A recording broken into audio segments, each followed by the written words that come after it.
Bayangkan waktu Bung Karno mengucapkan Pancasila, kita bongkar hari ini isi Pancasila.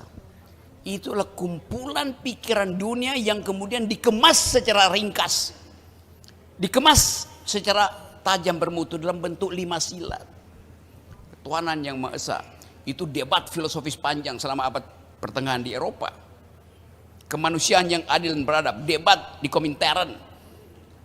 Partai Komunis berdebat dengan Partai Liberal. Narasinya dibaca oleh Bung Karno.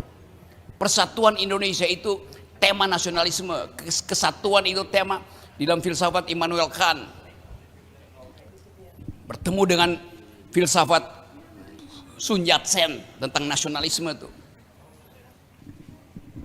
Kerakyatan yang dipimpin oleh hikmat kebijaksanaan dalam segala macam demokrasi, itu adalah percakapan abad 20 tentang hak rakyat untuk memerdekakan pikirannya sendiri dan merasa setara di depan kekuasaan. Semua itu narasi dunia. Keadilan sosial bagi seluruh rakyat Indonesia itu narasi Marxisme.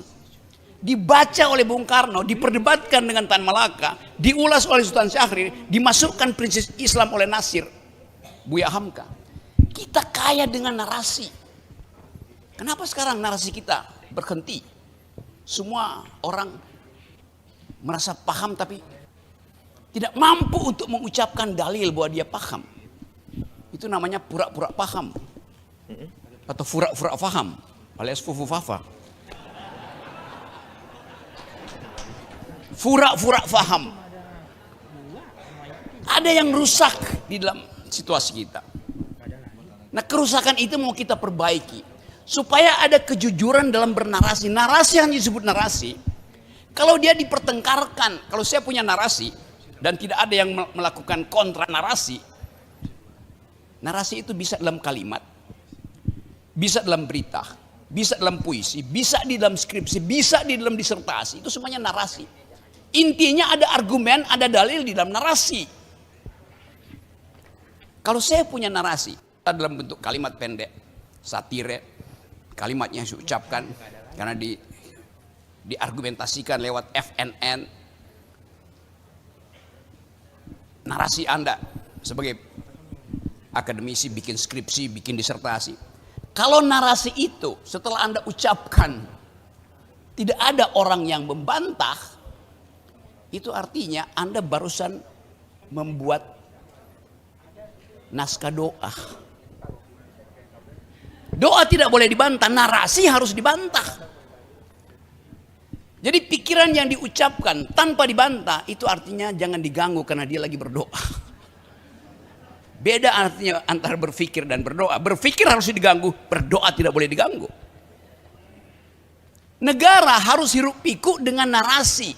Keheningan ada di pusat-pusat kekudusan. Beda itu. Jadi kalau mulai ada kekuasaan yang ini berisik narasi netizen, protes kiri kanan, ya memang itu yang namanya demokrasi. Demokrasi harus berisik. Nah sekarang kita coba ukur apakah demokrasi kita sudah menghasilkan narasi yang berisik atau sekedar hiruk pikuk. Hiruk pikuk itu bunyi tanpa partitur. Dalam ilmu musik namanya kakofoni. Asal bunyi itu. Saya mau tanya pada netizen di Depok, apakah kalian memproduksi narasi atau sekedar memproduksi kakofoni? Narasi artinya percakapan matamu dengan teks di depanmu dan diolah di otak. Itu namanya narasi. Narasi menghisap kalimat lalu jadi sedimen di pikiran, menjadikan badai di kepala. Narasi harus menghasilkan badai di kepala. Sekarang coba jujur, berapa banyak kalian yang mengkonsumsi sosial media hanya dengan mata, bukan dengan narasi? Netizen sekarang hidup melalui tuntunan algoritma. Bukan lagi tuntunan metodologi, bukan lagi tuntunan ideologi,